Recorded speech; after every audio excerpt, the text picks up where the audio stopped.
Di sebuah desa di Jawa Timur, berdiri warung nasi pecel sederhana milik Ibu Sumirah. Awalnya warung ini biasa saja, bahkan sering sepi pembeli. Namun, entah bagaimana, dalam hitungan bulan warung itu selalu ramai didatangi orang. Anehnya, meski ramai, tak ada yang pernah melihat bahan-bahan dapur dibeli dalam jumlah besar. Desas-desus pun muncul. Ada yang bilang Ibu Sumirah melakukan pesugihan, dan kabar paling mengerikan, katanya nasi pecel yang dijual bukan sekadar nasi dan sayur, tapi sudah bercampur dengan tumbal manusia. Benarkah begitu?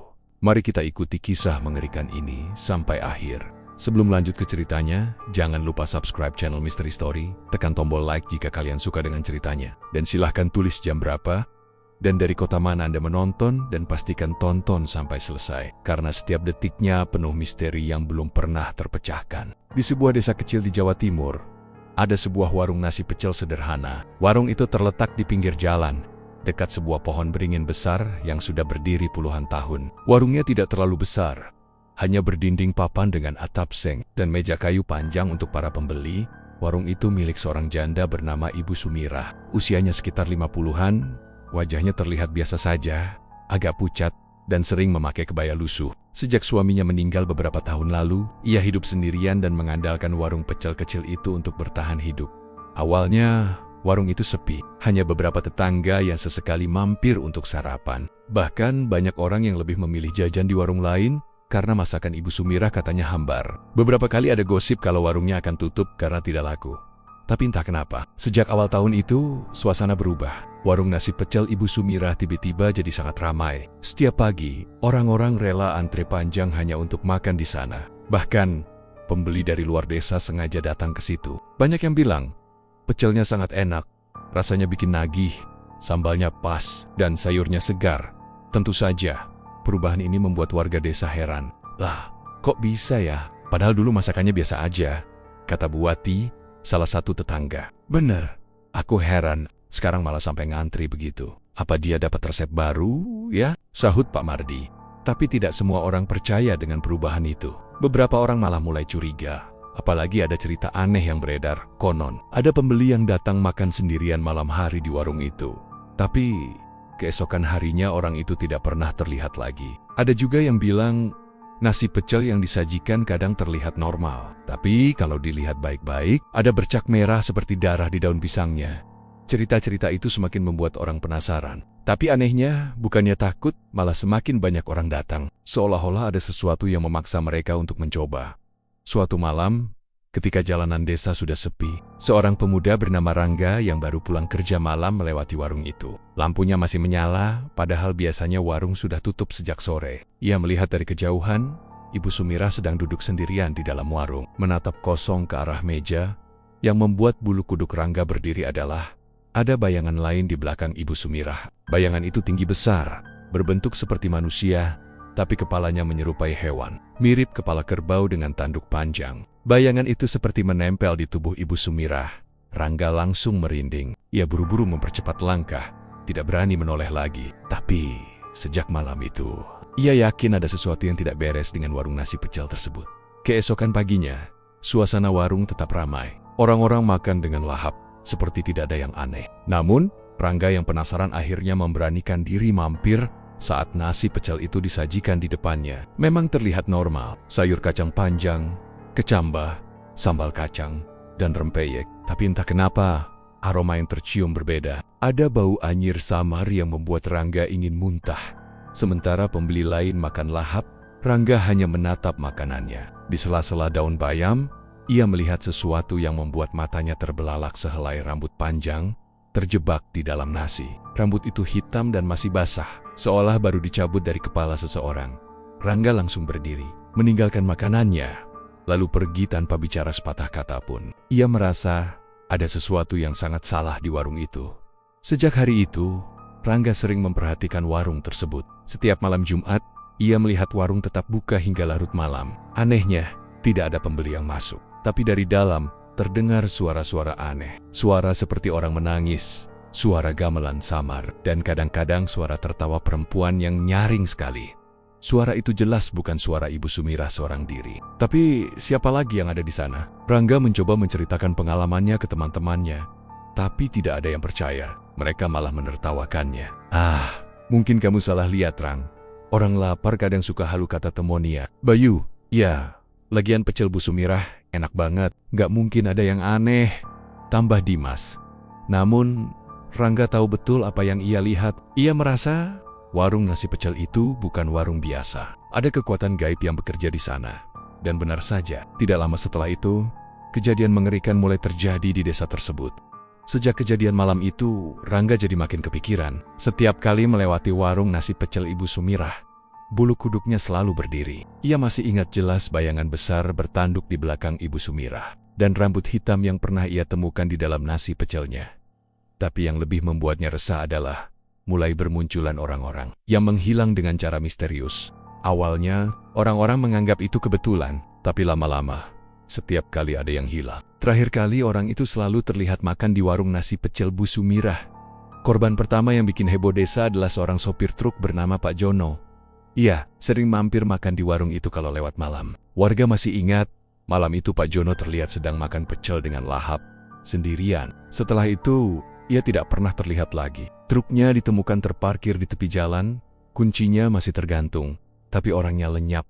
Berita itu cepat menyebar. Waduh, kok bisa hilang gitu aja ya? Kata apa jangan-jangan diculik atau kecelakaan? Sahut yang lain. Tapi anehnya, polisi yang sempat menyelidiki tidak menemukan jejak apa-apa. Tidak ada bekas darah, tidak ada tanda perkelahian, tidak ada saksi yang melihat. Seolah-olah tubuh Pak Jono ditelan bumi. Beberapa orang mulai menghubungkan hilangnya Pak Jono dengan warung Bu Sumirah. Soalnya terakhir kali dia makan di situ, loh, bisik seorang ibu. Lah iya, kok kebetulan banget. Namun karena tidak ada bukti jelas, gosip itu hanya jadi bisik-bisik saja. Tak lama kemudian, korban berikutnya muncul. Seorang mahasiswa rantau bernama Ryan yang sering pulang malam setelah kuliah. Ryan dikenal ramah dan sering mampir beli pecel untuk dibungkus. Suatu malam, ia terlihat membeli pecel di warung Bu Sumirah. Tapi besoknya, ia tidak pernah sampai ke kosnya. Teman-temannya panik, keluarga lapor polisi, tapi hasilnya sama saja. Nihil, handphone Ryan ditemukan jatuh di jalan, tapi tidak ada jejak keberadaannya. Kejadian itu semakin memperkuat kecurigaan orang-orang. Namun, anehnya, bukannya sepi, warung Bu Sumirah malah makin ramai. Orang-orang tetap saja datang, seperti tidak peduli dengan kabar hilangnya pembeli. Bahkan ada yang datang dari luar kota karena katanya nasi pecel Bu Sumirah punya rasa yang beda. Nagih banget, seolah-olah ada sesuatu yang membuat orang-orang tidak bisa menolak untuk datang dan makan di sana. Rangga makin yakin bahwa warung itu berhubungan dengan pesugihan. Tapi untuk membuktikan, ia butuh keberanian lebih. Suatu malam, ia memutuskan untuk mengintai. Ia sembunyi di balik pohon beringin besar yang ada di dekat warung. Warung itu tampak sepi, tapi lampunya tetap nyala. Dari dalam, samar-samar ia mendengar suara gamelan Jawa yang lirih, bercampur dengan suara orang membaca mantra. Rangga menajamkan telinga. Suara itu jelas bukan suara Ibu Sumirah. Lebih berat, seperti suara laki-laki tua yang dalam dan bergema. Lalu, tiba-tiba ia mendengar suara jeritan pendek, suara perempuan seperti orang yang sedang kesakitan. Rangga langsung gemetar, tapi tetap menahan diri agar tidak ketahuan. Beberapa menit kemudian, bau anyir tercium dari arah warung. Bau itu begitu menyengat, seperti bau darah segar yang baru saja mengalir. Rangga hampir muntah, tapi ia paksa bertahan. Ia mengintip lewat celah papan warung yang sedikit terbuka. Apa yang ia lihat membuat jantungnya hampir copot. Di dalam warung, Ibu Sumirah sedang berdiri di depan meja panjang. Di atas meja itu, ada sebuah sesajen, kepala ayam hitam, bunga 7 rupa, kemenyan yang mengepul, dan sebuah mangkuk besar berisi cairan merah pekat yang lebih mengerikan. Di sudut ruangan ada bayangan hitam besar dengan kepala kerbau bertanduk. Bayangan itu bergerak, mendekat ke arah sesajen, dan dengan jelas, Rangga melihat tangan hitam panjang menjulur, mencelupkan jarinya ke dalam mangkuk cairan merah itu, lalu menjilatnya dengan rakus. Rangga tercekat. Itu bukan manusia. Itu makhluk gaib. Tiba-tiba, pintu warung berderit. Dari luar, seorang pria parubaya masuk. Wajahnya pucat, matanya kosong seperti orang tidak sadar. Ibu Sumirah menyuruhnya duduk di kursi, lalu menaruh sebuah piring nasi pecel di depannya. Pria itu makan dengan lahap, meski gerakannya seperti robot. Namun, di saat pria itu sedang makan, tiba-tiba bayangan bertanduk itu melompat ke arahnya. Rangga hampir berteriak melihatnya. Bayangan itu seperti menyatu dengan tubuh pria tersebut. Sekejap kemudian, Tubuh pria itu jatuh tersungkur ke lantai. Yang lebih mengerikan, tubuhnya lenyap perlahan. Dari kaki, tubuh pria itu seperti meleleh, menyerap ke lantai warung. Sampai akhirnya hilang tak bersisa. Hanya piring kosong yang tertinggal di meja. Rangga langsung gemetar hebat. Ia sadar, itulah yang sebenarnya terjadi pada orang-orang yang hilang setelah makan di warung nasi pecel Bu Sumirah. Mereka bukan sekadar menghilang, mereka dijadikan tumbal pesugihan. Rangga tidak berani tinggal lebih lama. Ia langsung lari terberit-berit meninggalkan tempat itu. Napasnya tersenggel-senggel, keringat dingin bercucuran. Namun, ia tahu satu hal. Kecurigaannya benar. Warung nasi pecel itu bukan warung biasa. Ada makhluk gaib di baliknya, dan setiap pembeli bisa jadi tumbalnya. Sejak malam itu, Rangga mulai mencoba memperingatkan orang-orang. Tapi, hampir semua tidak percaya. Kamu kebanyakan nonton film horor, Rang. Kalau benar ada tumbal, masa iya polisi nggak bisa ungkap? Lagi pula pecelnya enak banget, aku malah ketagihan. Rangga frustrasi, tapi ia tahu, kalau dibiarkan, pasti akan ada lebih banyak orang yang jadi korban. Dan benar saja, tidak lama kemudian, korban berikutnya muncul. Kali ini bukan orang luar desa, tapi warga desa itu sendiri. Seorang anak muda bernama Arif, yang malam sebelumnya ketahuan makan di warung Bu Sumirah, juga hilang tanpa jejak. Kejadian itu membuat suasana desa jadi mencekam. Orang-orang mulai takut keluar malam. Tapi anehnya, tetap saja warung Bu Sumirah ramai setiap pagi dan siang. Seolah ada yang mengikat pembeli untuk terus datang. Tidak peduli dengan bahaya yang mengintai, Rangga sadar, ia tidak bisa melawan ini sendirian. Ia harus mencari orang yang bisa menghadapi kekuatan gaib. Mungkin seorang ustadz, seorang kiai, atau dukun putih. Namun sebelum ia sempat melakukan apa-apa, ia mengalami kejadian mengerikan yang hampir merenggut nyawanya. Malam itu, saat pulang kerja, ia melewati pohon beringin besar di dekat warung Bu Sumirah. Tiba-tiba, dari arah warung terdengar suara bisikan lirih. Rangga, ia menoleh. Tidak ada siapa-siapa. Jalan sepi, hanya suara jangkrik, tapi bisikan itu terdengar lagi. Lebih dekat. Rangga, sini, Mekon. Rangga merinding. Dari arah warung, ia melihat sesosok bayangan hitam bertanduk muncul perlahan. Matanya merah menyala, menatap langsung ke arahnya. Tanpa pikir panjang, Rangga langsung lari sekencang-kencangnya. Ia tahu, makhluk itu mulai memperhatikannya. Dan sejak malam itu, hidup Rangga tidak pernah tenang lagi. Sejak malam ketika makhluk bertanduk itu menampakkan diri padanya, hidup Rangga berubah jadi penuh ketakutan. Tidurnya tidak pernah nyenyak. Hampir setiap malam ia bermimpi buruk. Dirinya dikejar bayangan hitam besar. Tubuhnya terikat di meja warung. Atau bahkan dipaksa makan nasi pecel yang bercampur darah segar. Setiap kali ia terbangun, keringat dingin mengucur deras. Tapi anehnya, suara bisikan itu selalu masih terdengar di telinganya. Rang, kamu juga harus makan. Makanlah di warungku. Tahu betel. Itu suara Ibu Sumirah. Di sisi lain, warung nasi pecel itu tetap semakin ramai. Bahkan sekarang bukan hanya pagi dan siang, tapi malam pun banyak orang yang datang. Yang bikin aneh, orang-orang yang datang malam kebanyakan wajahnya asing, bukan warga desa. Mereka makan dengan lahap, tanpa banyak bicara, lalu pergi begitu saja. Warga desa mulai membicarakan hal itu. Loh, kok tiap malam ada orang-orang asing ya? Kata Buati dengan nada curiga. Iya, aku lihat sendiri. Mereka kayak orang kesurupan, makan gak nengok kanan kiri. Terus langsung pulang, jawab Pak Mardi. Meski gosip makin liar, tidak ada yang berani menegur Ibu Sumirah. Entah kenapa setiap kali orang ingin bertanya, ada rasa takut yang tiba-tiba muncul. Suatu sore, Rangga memberanikan diri untuk mendekati rumah Ibu Sumirah. Ia sengaja datang diam-diam mencari tahu lebih dalam. Rumah itu sederhana, berdinding papan, dengan halaman kecil di depannya. Dari luar, tidak ada yang aneh. Tapi begitu ia mengintip dari celah jendela, napasnya tercekat di dalam rumah. Ia melihat sebuah kain hitam besar terpasang di pojok ruangan, seperti tirai yang menutupi sesuatu. Di depannya ada sesajen, kemenyan yang mengepul, bunga melati, dan mangkuk berisi darah segar. Tiba-tiba, Ibu Sumirah muncul dari balik tirai. Wajahnya terlihat pucat, matanya cekung, tapi senyumnya aneh sekali, senyum lebar yang terasa menyeramkan. Ia duduk bersila di depan sesajen itu, lalu mulai berbicara dengan suara lirih. Gusti penguasa jagat gaib, aku sudah menuruti perintahmu. Berikan aku lebih banyak pembeli, lebih banyak rejeki. Rangga terperanjat. J.D. Bennett. Ibu Sumirah memang membuat perjanjian dengan makhluk gaib. Suara berat tiba-tiba terdengar dari balik kain hitam itu. Sumirah, kamu sudah menepati janji. Aku pun akan menepati bagian perjanjianku. Selama kamu memberi tumbal, warungmu tidak akan pernah sepi. Kekayaan akan terus mengalir. Rangga langsung merinding. Itu suara makhluk bertanduk yang pernah ia lihat. Ibu Sumirah menunduk, tangannya gemetar. "Tuan, sampai kapan aku harus memberi tumbal?" Tanyanya dengan suara parau. Makhluk itu tertawa. Suaranya dalam, bergema di seluruh ruangan. "Selama kamu hidup, tumbal harus terus ada. Kalau tidak, gantinya adalah tubuhmu sendiri." Wajah Ibu Sumirah makin pucat, tapi ia tidak berani membantah. Ia hanya mengangguk patuh.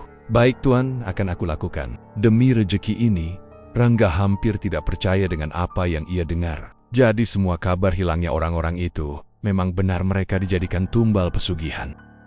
Sejak kejadian malam itu, Rangga jadi makin kepikiran. Setiap kali melewati warung nasi pecel Ibu Sumirah, bulu kuduknya selalu berdiri. Ia masih ingat jelas bayangan besar bertanduk di belakang Ibu Sumirah, dan rambut hitam yang pernah ia temukan di dalam nasi pecelnya.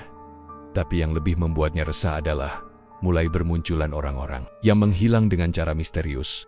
Awalnya, orang-orang menganggap itu kebetulan, tapi lama-lama, setiap kali ada yang hilang. Terakhir kali orang itu selalu terlihat makan di warung nasi pecel Bu Sumirah. Korban pertama yang bikin heboh desa adalah seorang sopir truk bernama Pak Jono.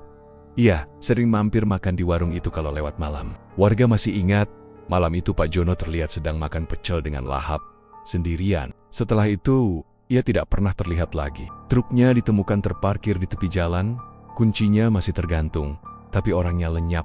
Berita itu cepat menyebar. "Waduh, kok bisa hilang gitu aja ya?" kata Wo. "Apa jangan-jangan diculik atau kecelakaan?" sahut yang lain.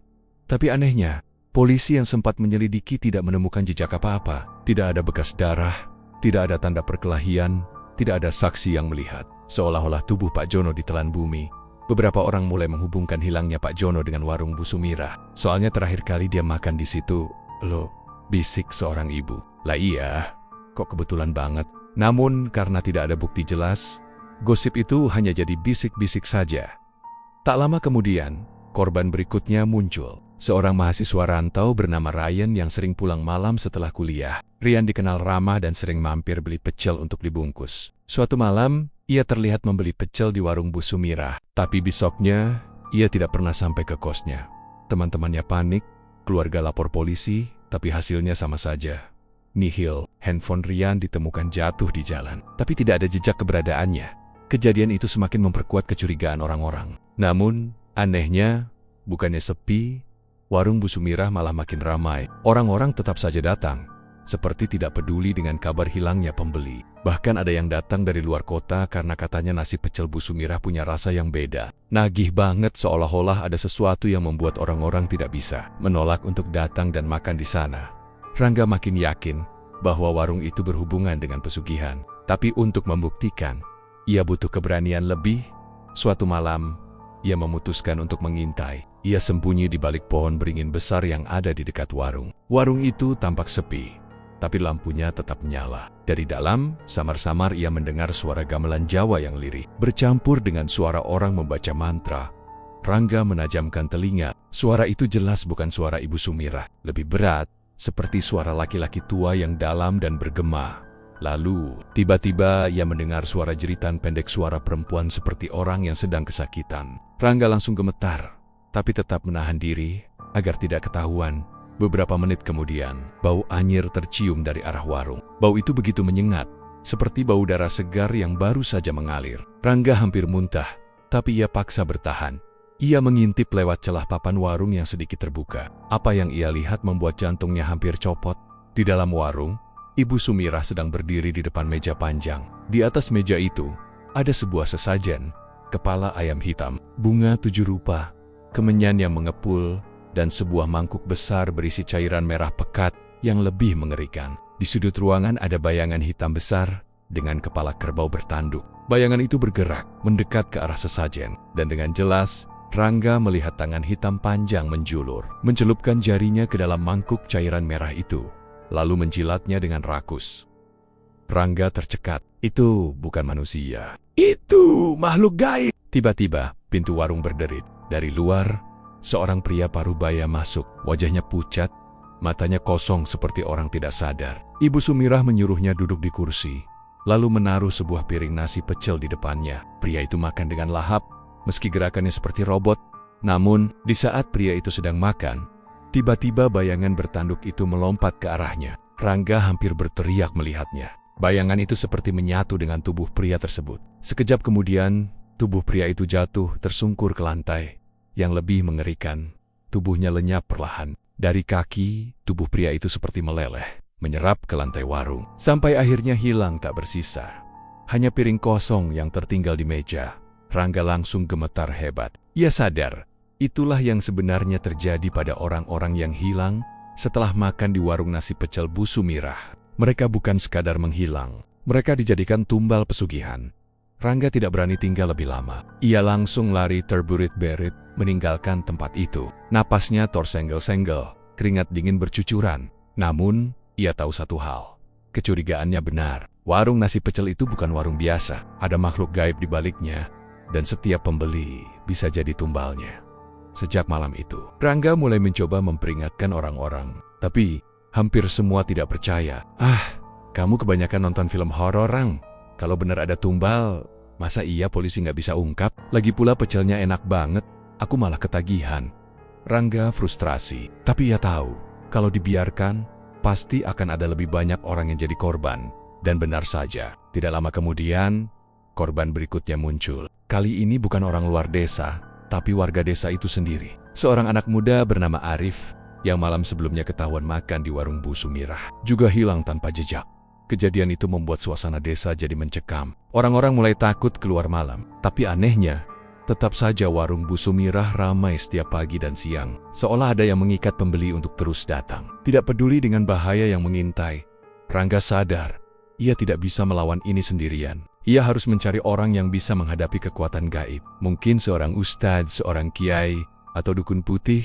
Namun sebelum ia sempat melakukan apa-apa, ia mengalami kejadian mengerikan yang hampir merenggut nyawanya. Malam itu, saat pulang kerja, ia melewati pohon beringin besar di dekat warung Bu Sumirah. Tiba-tiba, dari arah warung terdengar suara bisikan lirih. Rangga, ia menoleh. Tidak ada siapa-siapa. Jalan sepi, hanya suara jangkrik, tapi bisikan itu terdengar lagi. Lebih dekat. Rangga, sini, Mekon. Rangga merinding. Dari arah warung, ia melihat sesosok bayangan hitam bertanduk muncul perlahan. Matanya merah menyala, menatap langsung ke arahnya. Tanpa pikir panjang, Rangga langsung lari sekencang-kencangnya. Ia tahu, makhluk itu mulai memperhatikannya. Dan sejak malam itu, hidup Rangga tidak pernah tenang lagi. Sejak malam ketika makhluk bertanduk itu menampakkan diri padanya, hidup Rangga berubah jadi penuh ketakutan. Tidurnya tidak pernah nyenyak. Hampir setiap malam ia bermimpi buruk. Dirinya dikejar bayangan hitam besar. Tubuhnya terikat di meja warung, atau bahkan dipaksa makan nasi pecel yang bercampur darah segar. Setiap kali ia terbangun, keringat dingin mengucur deras. Tapi anehnya, suara bisikan itu selalu masih terdengar di telinganya. Rang, kamu juga harus makan. Makanlah di warungku. Tahu betel. Itu suara Ibu Sumirah. Di sisi lain, warung nasi pecel itu tetap semakin ramai. Bahkan sekarang bukan hanya pagi dan siang, tapi malam pun banyak orang yang datang. Yang bikin aneh, orang-orang yang datang malam kebanyakan wajahnya asing, bukan warga desa. Mereka makan dengan lahap, tanpa banyak bicara, lalu pergi begitu saja. Warga desa mulai membicarakan hal itu. Loh, kok tiap malam ada orang-orang asing ya? Kata Buati dengan nada curiga. Iya, aku lihat sendiri. Mereka kayak orang kesurupan, makan gak nengok kanan kiri. Terus langsung pulang, jawab Pak Mardi.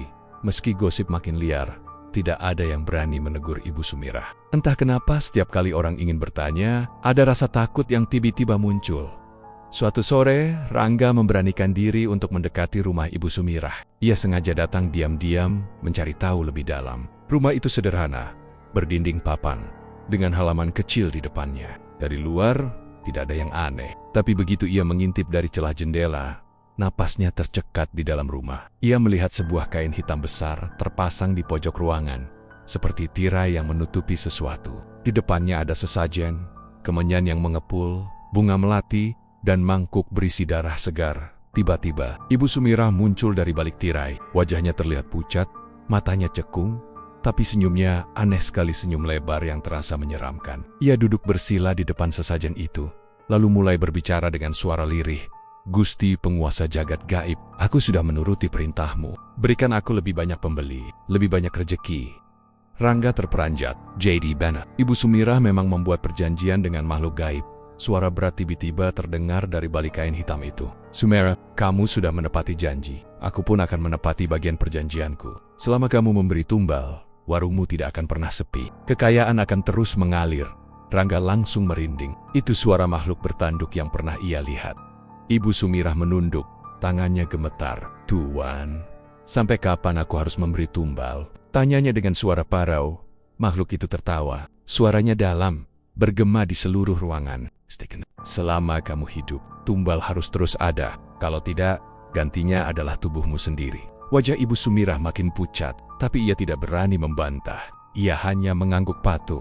Baik tuan, akan aku lakukan. Demi rejeki ini, Rangga hampir tidak percaya dengan apa yang ia dengar. Jadi semua kabar hilangnya orang-orang itu, memang benar mereka dijadikan tumbal pesugihan.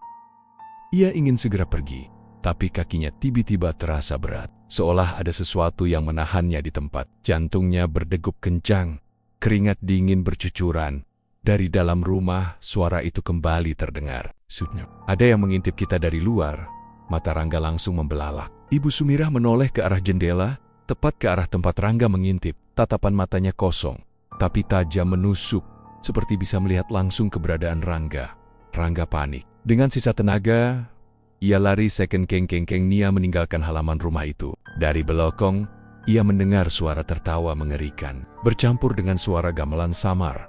Malam itu, Rangga tidak bisa tidur. Ia terus memikirkan apa yang ia lihat dan dengar. Sekarang ia yakin, warung nasi pecel itu bukan sekadar tempat makan. Itu adalah pintu pesugihan. Tapi ia juga sadar, melawan hal itu tidak mudah. Ibu Sumirah sudah terikat perjanjian dengan makhluk gaib. Dan perjanjian itu tidak bisa diputus begitu saja. Rangga mulai berpikir untuk mencari bantuan. Ia teringat pada Kiai Anwar, seorang tokoh agama di desa sebelah yang dikenal bisa menangani gangguan gaib. Ia memutuskan besok akan mendatanginya.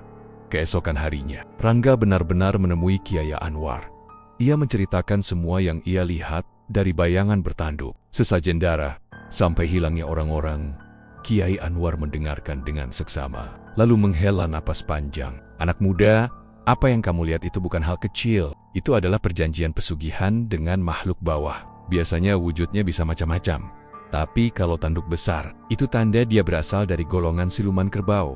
Rangga menelan ludah. Lalu, apakah bisa dihentikan, Kiai? Kiai Anwar menggeleng pelan. Tidak semudah itu. Perjanjian pesugihan biasanya diikat dengan tumbal darah manusia. Kalau dihentikan sepihak, yang melakukan pesugihan bisa celaka, bahkan mati dengan cara mengenaskan. Dan kalau makhluk itu marah, bukan hanya Sumirah yang kena, tapi juga orang-orang di sekitarnya. Rangga terdiam. Ia tahu ini bukan main-main, tapi ia tidak bisa membiarkan orang-orang terus jadi korban. Di sisi lain, Ibu Sumirah juga mengalami pergulatan batin. Meskipun warungnya laris, uang banyak mengalir. Tapi setiap kali ada korban yang hilang, hatinya dihantui rasa bersalah. Malam-malamnya sering dipenuhi mimpi buruk. Wajah orang-orang yang hilang menatapnya dengan mata kosong. Tubuh mereka berlumuran darah. Tangan mereka menjulur meminta tolong. Kadang ia bangun sambil berteriak, tapi tidak bisa berbuat apa-apa. Karena ia tahu, perjanjian sudah terlanjur dibuat. Kalau ia berhenti, nyawanya sendiri yang jadi taruhan. Suatu malam, ia duduk sendirian di warung, menatap nasi pecel yang sudah tersaji. Air matanya menetes. Apa ini harga dari semua rezeki yang aku dapat? Mengorbankan nyawa orang lain? Tapi suara itu kembali muncul, bergema di telinganya. Diam, Sumirah. Jangan menyesal. Kau sudah memilih jalan ini. Kalau kau berhenti, kau yang akan jadi santapanku. Tubuh Ibu Sumirah langsung gemetar. Ia menutup telinganya, tapi suara itu tetap terdengar. Bahkan semakin keras. Hari-hari berikutnya, suasana desa makin mencekam. Setiap minggu ada saja orang yang hilang. Awalnya orang luar, tapi lama-lama warga desa sendiri yang jadi korban. Meski begitu, warung Bu Sumirah tetap ramai. Orang-orang seolah-olah tidak sadar bahaya yang mengintai. Bahkan ada yang bilang setelah makan pecel di situ, tubuh terasa ringan dan pikiran jadi tenang. Padahal kenyataannya, mereka perlahan sedang dijadikan sasaran tumbal berikutnya. Rangga semakin gelisah. Ia sudah mencoba bicara dengan Kiai Anwar, tapi sang Kiai bilang belum saatnya turun tangan. Kalau aku paksa melawan sekarang, bisa-bisa makhluk itu ngamuk dan makan korban lebih banyak. Kita harus menunggu waktu yang tepat, katanya. Tapi Rangga merasa waktunya sudah terlalu mepet. Kalau dibiarkan, makin banyak orang yang hilang. Malam itu, ia nekat kembali mengintai warung. Dan apa yang ia lihat membuatnya semakin yakin di meja dapur, ada kuali besar berisi cairan merah yang direbus perlahan. Di sekitarnya, Ibu Sumirah membaca mantra sambil meneteskan darah ayam hitam ke dalamnya. Namun kali ini, Rangga melihat sesuatu yang lebih mengerikan. Bukan hanya makhluk bertanduk yang muncul, tapi ada banyak tangan hitam panjang keluar dari kuali itu, meraih ke segala arah, seperti mencari tubuh manusia untuk ditarik masuk. Rangga tercekat. Itu artinya, perjanjian Ibu Sumirah semakin kuat, dan tumbal yang diminta makin banyak. Ia sadar, sebentar lagi bukan hanya 1-2 orang yang hilang, tapi bisa seluruh desa yang jadi korban. Dan sejak malam itu, ia bertekad, bagaimanapun caranya ia harus menghentikan pesugihan ini. Meski nyawanya sendiri jadi taruhannya, malam itu berbeda dengan malam-malam biasanya. Suasana desa terasa jauh lebih mencekam. Angin bertiup kencang, pohon bambu di pinggir jalan berderi darat menakutkan. Bulan tertutup awan hitam pekat, hanya sesekali terlihat samar. Malam itu adalah malam Jumat Kliwon. Malam yang dipercaya masyarakat Jawa sebagai waktu paling keramat. Ketika batas antara dunia manusia dan dunia gaib semakin tipis, Rangga sejak sore sudah merasa tidak enak. Dari arah rumahnya, ia mencium bau kemenyan yang terbawa angin. Padahal ia yakin, tidak ada warga yang sedang melakukan selamatan. Bau itu jelas datang dari arah warung nasi pecel Ibu Sumirah. Ia mencoba mengabaikan, tapi bisikan-bisikan itu kembali terdengar. Rangga, malam ini, waktunya. Lihat. Suara itu membuat kepalanya pening. Ia menutup telinga, tapi suara itu tetap ada, bahkan semakin keras. Akhirnya, dengan langkah berat, Rangga keluar rumah. Ia tahu, malam ini akan terjadi sesuatu yang besar di warung Bu Sumirah. Di sisi lain, Ibu Sumirah sendiri juga sedang bersiap. Sejak sore, ia sudah menutup warung lebih awal. Semua pembeli yang datang ditolak dengan alasan warung mau bersih-bersih. Padahal sebenarnya, ia sedang mempersiapkan ritual besar di dapur. Ia sudah menyiapkan sesajen, kepala kerbau, ayam hitam, bunga 7 rupa, dan kuali besar berisi cairan merah yang terus mendidih meski tanpa api. Matanya merah karena kelelahan, wajahnya pucat, tapi bibirnya terus komat-kamit membaca mantra. Bayangan besar bertanduk sudah duduk di pojok ruangan. Matanya menyala merah, tatapannya tajam, suaranya berat. Malam ini, waktunya. Kau harus memberi tumbal yang lebih besar. Tidak cukup lagi, hanya 1 orang. Malam Jumat Kliwon. Aku butuh lebih banyak. Tubuh Ibu Sumirah gemetar. Berapa yang harus aku beri, Tuan? Makhluk itu menyeringai. 10 jiwa malam ini. Atau kau yang jadi gantinya. Ibu Sumirah hampir pingsan mendengarnya. 10 jiwa bukan jumlah sedikit. Tapi, ia tidak bisa menolak. Ia hanya menunduk pasrah. Sementara itu, Rangga sembunyi di balik pohon beringin besar dekat warung. Dari sana, ia bisa melihat jelas dapur warung yang lampunya menyala terang. Perutnya mual saat mencium bau anyir semakin kuat. Dari arah warung, suara gamelan Jawa terdengar lirih, bercampur dengan suara gong yang dipukul berulang-ulang. Rangga menahan napas. Dari jalan, ia melihat beberapa orang berjalan seperti orang linglung. Wajah mereka kosong, langkahnya kaku. Mereka semua menuju warung Bu Sumirah. Ada yang laki-laki, perempuan, bahkan seorang anak muda yang ia kenal. Mereka berjalan tanpa sadar, seolah ada yang menarik mereka masuk satu persatu. Mereka masuk ke warung, lalu duduk di kursi kayu panjang. Anehnya, meski kursi itu kecil, entah bagaimana muat diduduki banyak orang sekaligus. Di atas meja, sudah tersaji nasi pecel dengan sambal kacang yang warnanya merah pekat, hampir seperti darah. Semua orang yang masuk langsung makan dengan lahap, tanpa bicara sedikit pun. Rangga bergidik. Ia tahu, orang-orang itu sedang dikendalikan. Mereka bukan sedang makan pecel, tapi sedang dijadikan tumbal. Benar saja, tidak lama kemudian, bayangan hitam bertanduk muncul dari belakang Ibu Sumirah. Dengan cepat bayangan itu melompat ke arah orang-orang yang sedang makan. Satu persatu tubuh mereka goyah, lalu ambruk ke lantai. Rangga menutup mulutnya agar tidak berteriak. Ia melihat tubuh-tubuh itu mulai lenyap, diserap lantai warung seperti menghilang ke dalam bumi. Yang tersisa hanya piring kosong. Suasana warung dipenuhi suara tawa makhluk itu, berat dan bergema. Bagus, Sumirah, kau sudah memberi 9 tumbal. Tinggal 1 lagi malam ini. Ibu Sumirah gemetar. Siapa, Tuan? Aku sudah tidak bisa cari lagi orang. Makhluk itu menoleh perlahan. Lalu matanya merahnya bersinar ke arah luar warung. Dia sedang mengintip dari balik pohon itu. Dia yang terakhir. Anak muda itu? Rangga langsung kaku. Jantungnya hampir berhenti. Makhluk itu sedang menatap tepat ke arahnya. Seketika, tubuh Rangga jadi berat. Ia merasa kakinya menempel ke tanah. Tidak bisa bergerak. Bayangan hitam itu mulai mendekat. Langkahnya pelan tapi pasti. Rangga, suara makhluk itu bergema. Sekarang giliranmu. Ibu Sumirah menoleh. Wajahnya pucat pasi. Jangan, Tuan. Tuan, jangan dia. Dia masih muda. Biarkan aku cari orang lain. Makhluk itu menggeram. Suaranya membuat dinding warung bergetar. Diam, Sumirah. Perjanjian ini harus ditepati. 10 jiwa malam ini. Atau kau sendiri yang jadi gantinya. Ibu Sumirah menangis. Air matanya jatuh deras. Tapi ia tidak bisa berbuat apa-apa.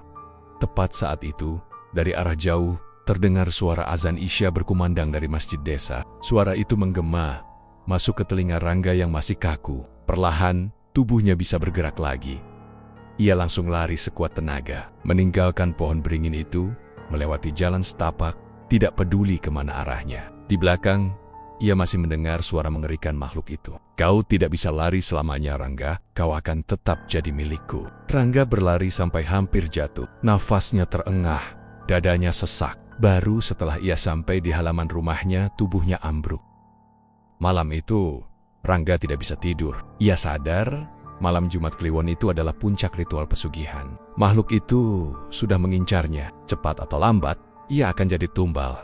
Di sisi lain, Ibu Sumirah duduk sendirian di warungnya. Matanya kosong, wajahnya dipenuhi air mata. Ia tahu, ia sudah terlalu jauh terikat dalam perjanjian ini. Ya Allah, apa aku harus terus begini? Sampai kapan aku kuat? Bisiknya lirih.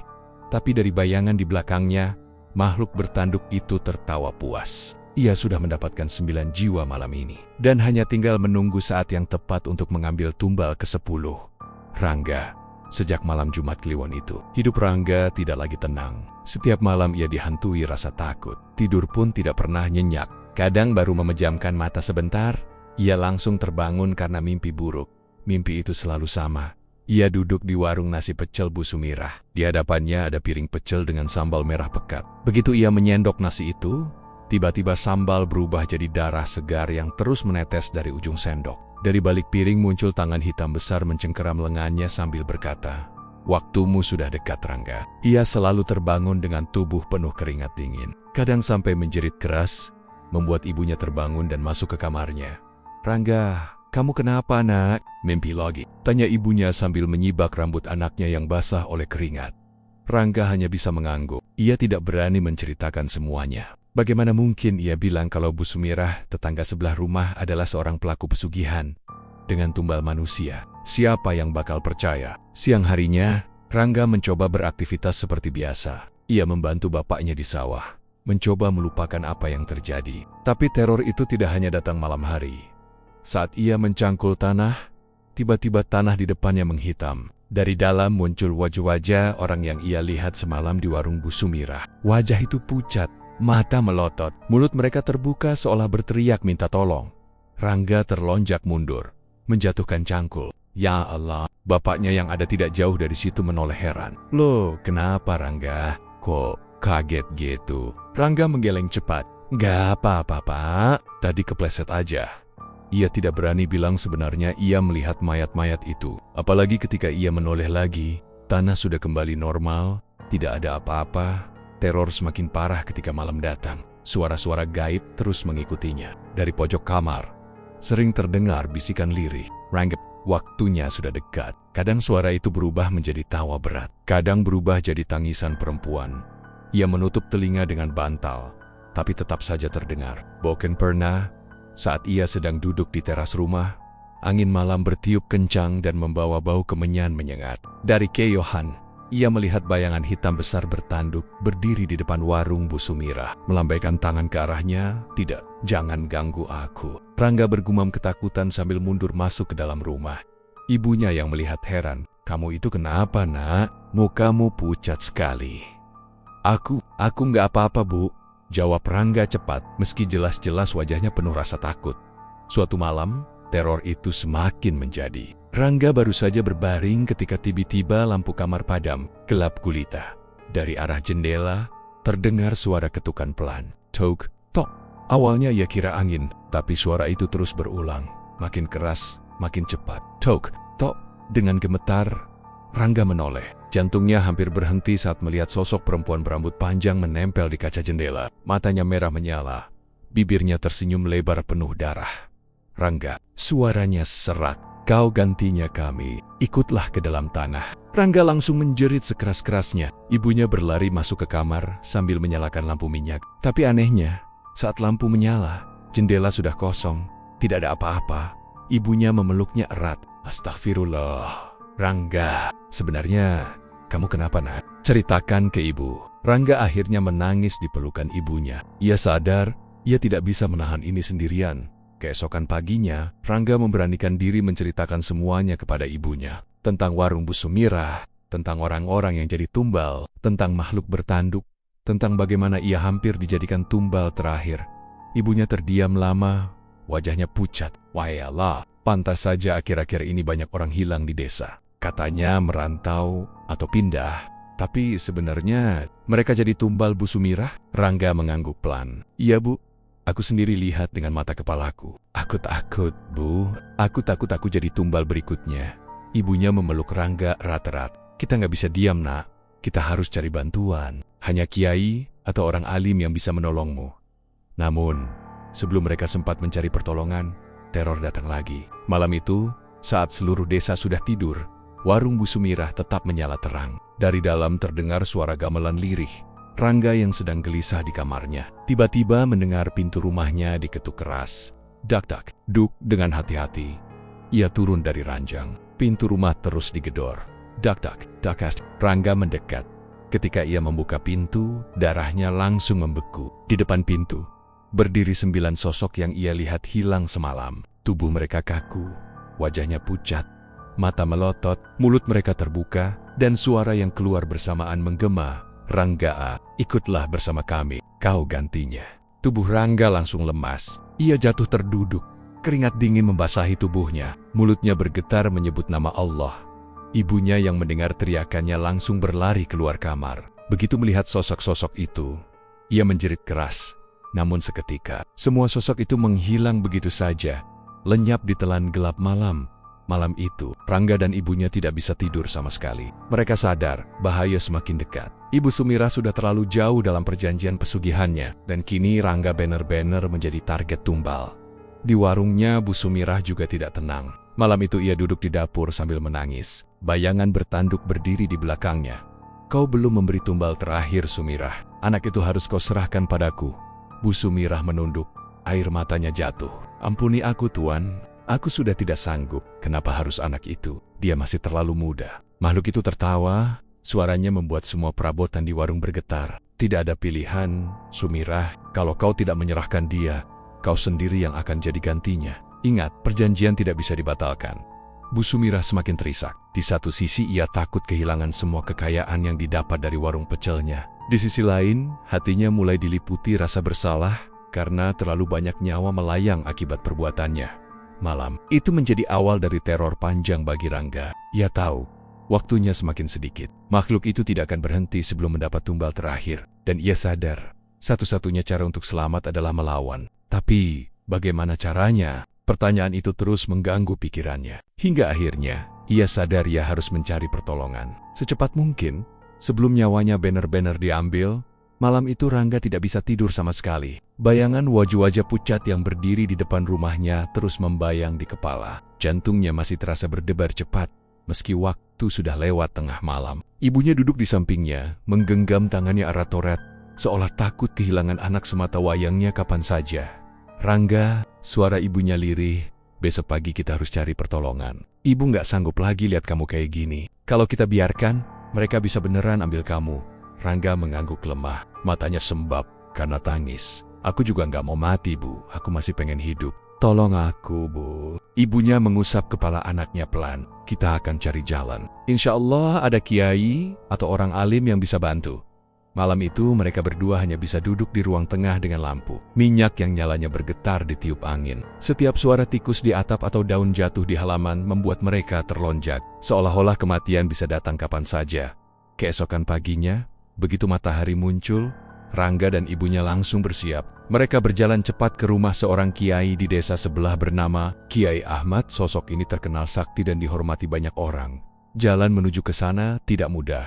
Mereka harus melewati jalan setapak di antara sawah yang masih berkabut. Sesekali, Rangga merasa ada yang mengikuti mereka dari belakang. Bayangan hitam besar melintas cepat di sela-sela pohon bambu. "Kita diikuti," bisik Rangga gemetar. Ibunya menoleh. Wajahnya pucat, tapi ia pura-pura tegar. "Nggak usah lihat ke belakang, nak. Kita terus jalan aja. Jangan berhenti." Langkah mereka semakin cepat. Sampai akhirnya, mereka tiba di halaman rumah Kiai Ahmad yang sederhana, namun terasa teduh. Bau harum kayu gaharu tercium samar, membuat hati sedikit lebih tenang. Mereka disambut seorang santri muda. Begitu mendengar maksud kedatangan Rangga dan ibunya, santri itu langsung mempersilakan masuk. Di dalam, Kiai Ahmad sudah duduk menunggu. Jubah putihnya sederhana, tapi wajahnya memancarkan wibawa. Tatapannya dalam seolah mampu menembus isi hati orang yang ada di hadapannya. "Assalamualaikum, Kiai," ucap Ibu Rangga dengan suara bergetar.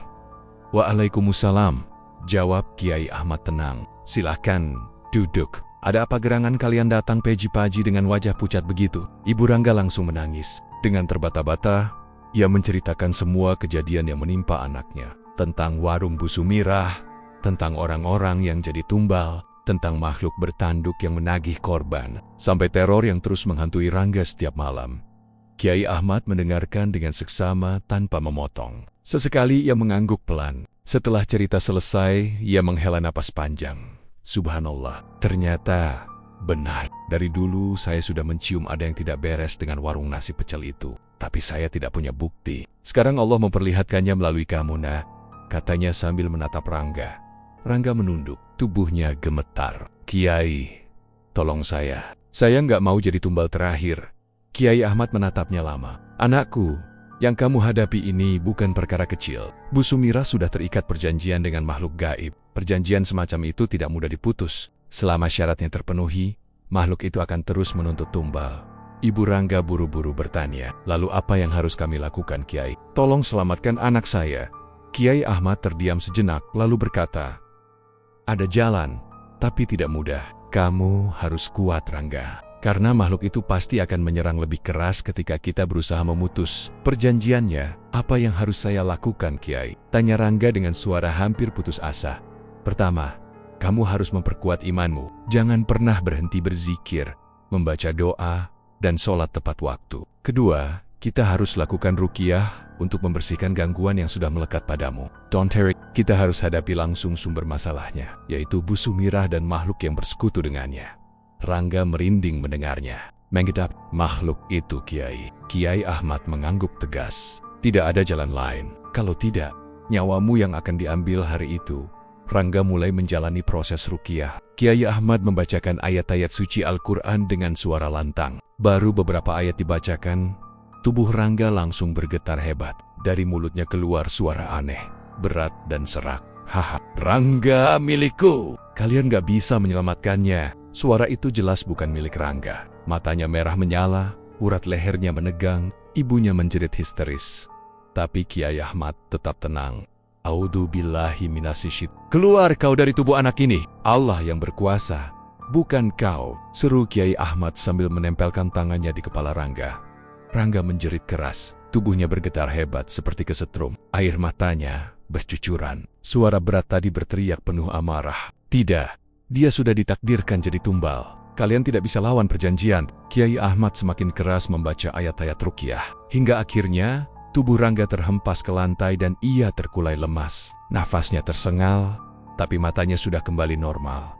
Ibunya langsung memeluknya sambil menangis. "Alhamdulillah, nak, alhamdulillah." Kiai Ahmad berkata pelan, "Gangguan di tubuhmu sudah berkurang, tapi ancaman masih ada. Makhluk itu belum pergi. Dia akan menagih lagi, dan kali ini lebih kejam."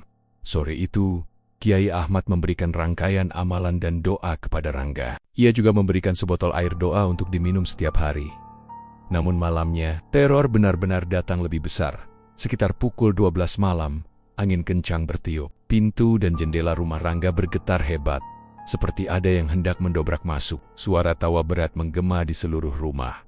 "Hahaha, Rangga, kau tidak bisa lari. Aku akan ambil nyawamu malam ini." Rangga gemetar, ketakutan. Ia memeluk ibunya erat-erat. Ibunya berteriak menyebut nama Allah berkali-kali. Tiba-tiba, genteng rumah mereka bergetar, seperti diinjak sesuatu yang sangat berat. Dari atap terdengar suara langkah besar, disusul dentuman keras. Ber, langit-langit rumah jebol, dan dari sana muncul sosok hitam besar bertanduk dengan mata merah menyala. Tubuhnya dipenuhi asap hitam pekat. Ibunya menjerit keras. Rangga hampir pingsan. Tapi sebelum makhluk itu sempat meraih Rangga, tiba-tiba terdengar suara azan dari arah luar. Allahu Akbar, Allahu Akbar. Suara itu begitu jelas dan lantang, membuat makhluk bertanduk itu terhenti. Matanya melotot marah, lalu tubuhnya bergetar. Arge, ia meraung keras sebelum tubuhnya lenyap menjadi asap hitam. Rangga terengah-engah, jantungnya berdegup kencang. Ibunya masih menangis ketakutan. Mereka berlari keluar, dan ternyata Kiai Ahmad berdiri di halaman rumah mereka, masih melantunkan azan dengan suara lantang. Kalian harus bersiap, kata Kiai Ahmad setelah selesai. Makhluk itu tidak akan berhenti. Malam ini dia hanya mundur. Besok atau lusa, dia pasti kembali menagih. Kita harus segera menyelesaikan semua ini di sumbernya. Warung Bu Sumirah. Rangga menelan ludah. Tubuhnya gemetar. Ayai Seda. Jalan terakhir yang dimaksud Kiai Ahmad adalah berhadapan langsung dengan Bu Sumirah dan makhluk pesugihan itu. Hidupnya kini berada di ujung tanduk. Tidak ada lagi tempat untuk lari. Malam itu akhirnya tiba. Malam yang sudah ditunggu, sekaligus ditakuti oleh Rangga. Seharian ia gelisah, bahkan makan pun tidak berselera. Jantungnya terus berdegup kencang. Seakan tahu bahwa nyawanya benar-benar jadi taruhan malam ini. Di masjid, Kiai Masum sudah menunggu bersama beberapa santri. Mereka membawa kitab, botol berisi air doa, dan beberapa tasbih. Wajah mereka serius, seolah tahu bahwa malam ini bukan sekadar melawan manusia, tapi juga makhluk gaib yang haus tumbal. Rangga, kamu sudah siap? Tanya Kiai Masum dengan suara lembut tapi tegas. Rangga menelan ludah. Saya takut Kiai, tapi saya nggak mau lari lagi. Kiai Masum mengangguk. Bagus nak. Ingat, jangan pernah lepas dari doa. Jangan pernah berhenti zikir. Walau apapun yang kamu lihat nanti. Ibunya menggenggam tangan Rangga erat-erat. Ibu ada di sampingmu nak. Jangan takut. Malam makin larut. Mereka berjalan menuju warung Bu Sumirah. Angin malam berhembus dingin, tapi ada hawa aneh yang membuat bulu kuduk merinding. Dari kejauhan, warung itu sudah terlihat. Lampunya terang sekali. Tidak seperti warung biasa. Suara gamelan lirih terdengar samar-samar, menambah suasana semakin mencekam. Saat mereka semakin dekat, bau kemenyan tercium sangat menyengat. Tanah di sekitar warung terasa bergetar pelan, seperti ada sesuatu yang hidup di dalamnya. Bismillahirrohmanirrohim, ucap Kiai Masum sambil melangkah mantap. Rangga menunduk, tubuhnya mulai gemetar. Ia bisa merasakan ada banyak mata yang mengawasi dari balik kegelapan. Sesampainya di depan warung, pintu kayu warung itu terbuka perlahan, berderit panjang. Dari dalam muncul Bu Sumirah. Wajahnya pucat, matanya sayu, tapi ada senyum aneh tersungging di bibirnya. Selamat datang Kiai, saya sudah menunggu, katanya dengan suara serak. Kiai Masum menatapnya tajam. Sumirah, hentikan semua ini. Pesugihanmu sudah merenggut terlalu banyak nyawa. Lepaskan perjanjianmu sebelum semuanya terlambat. Bu Sumirah tertawa kecil, tapi suaranya terdengar getir. Kiai, saya tidak bisa. Saya sudah terlalu dalam. Kalau saya berhenti, saya sendiri yang akan jadi korban. Lagi pula, warung ini tidak akan berjaya tanpa mereka. Rangga menatapnya dengan marah bercampur takut. Kenapa harus saya, Bu? Kenapa saya yang jadi tumbal? Bu Sumirah menoleh padanya, matanya berkaca-kaca. Karena kamu dipilih, Rangga. Bukan saya yang menentukan.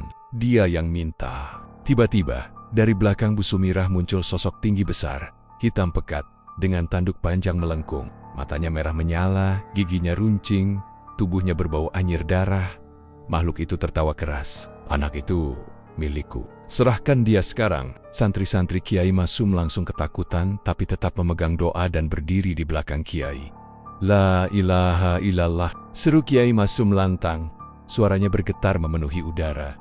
Makhluk bertanduk itu meraung marah. Angin kencang berputar, atap warung berderak, tanah bergetar hebat. Dari dalam warung terdengar jeritan-jeritan samar. Suara arwah-arwah yang dulu dijadikan tumbal. Rangga jatuh terduduk, tubuhnya kaku. Arwah-arwah itu muncul satu persatu. Wajahnya pucat, matanya kosong. Mereka mengelilingi Rangga sambil berbisik, ikutlah kami, waktumu sudah tiba. Ibunya langsung memeluknya erat-erat. Ya Allah, lindungi anakku. Kiai Masum segera menaburkan air doa ke arah Rangga sambil membaca ayat kursi keras-keras. Seketika, arwah-arwah itu menjerit dan lenyap seperti asap tertiup angin. Makhluk bertanduk itu makin marah. Ia melompat ke tengah ruangan, tubuhnya membesar hingga hampir memenuhi warung. Tidak ada yang bisa menghalangi. Anak ini milikku. Kiai Masum berdiri tegap, menatapnya tanpa gentar. Kau bukan apa-apa dibanding kuasa Allah.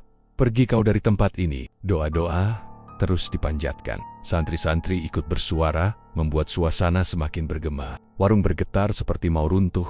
Bu Sumirah jatuh berlutut, menangis histeris. Cukup, aku sudah tidak kuat. Tolong aku, Kiai. Makhluk itu menoleh marah padanya. Kau pengkhianat. Kau berani ingkar janji? Kalau bukan anak itu, maka kau yang jadi gantinya. Bu Sumirah berteriak kencang saat tubuhnya tiba-tiba ditarik ke tengah ruangan. Kulitnya mulai mengelupas.